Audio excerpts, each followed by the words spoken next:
अस्सलामुअलैकुम वारहमतुल्लाहि वबरकातुहू। प्यारे दोस्तों, आज की वीडियो में हम लेकर आ गए हैं फराज नाम के मायने और नाम से जुड़े कुछ दिलचस्प राज। जैसा कि दोस्तों आप जानते हैं, हम हर रोज एक नया वीडियो अपलोड करते हैं, वो भी आपके कमेंट के आधार पर। जी हाँ प्यारे दोस्तों, तो आप भी अपने नाम का मतलब जानना चाहते हैं तो हमें कमेंट सेक्शन में लिख कर पूछ सकते हैं और चैनल को सब्सक्राइब करके इंतजार करें कि हम आपके नाम का वीडियो अपलोड करने ही वाले हैं, जिससे नोटिफिकेशन पहुंचकर आप सबसे पहले देख सकेंगे। तो प्यारे दोस्तों, आज की वीडियो को हम शुरू करते हैं। नाम है फराज। फराज नाम उर्दू में लिखा जाता है फे, रे, अलिफ और जे, जबकि इंग्लिश स्पेलिंग है FARAZ। फराज नाम का जिन्स है लड़का, यानी कि ये नाम लड़कों के लिए मखसूस है।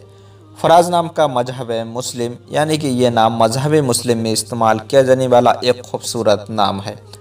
फराज नाम के अफराद के लिए मुवाफिक समझे जाने वाले नंबरों में 9 नंबर माना जाता है, जबकि मुवाफिक समझे जाने वाले दिनों में जुमेरात और मंगल शामिल है।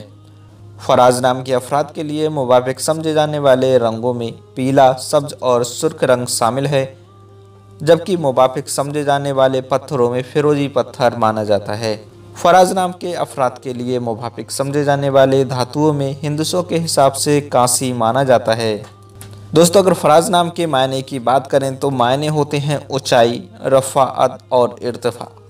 उम्मीद करेंगे आपको ये छोटा सा वीडियो बहुत पसंद आया होगा। वीडियो अगर पसंद आया है तो आगे भी शेयर कर दीजिएगा, चैनल को सब्सक्राइब भी कर लीजिएगा और आपकी स्क्रीन पर जो 2 वीडियो दिखाई जा रही हैं इनको जरूर देखिए। आपके प्यारे से बच्चे के लिए इसमें खूबसूरत नाम छुपे हुए हैं। मिलेंगे एक और नई वीडियो के साथ। अस्सलाम वालेकुम।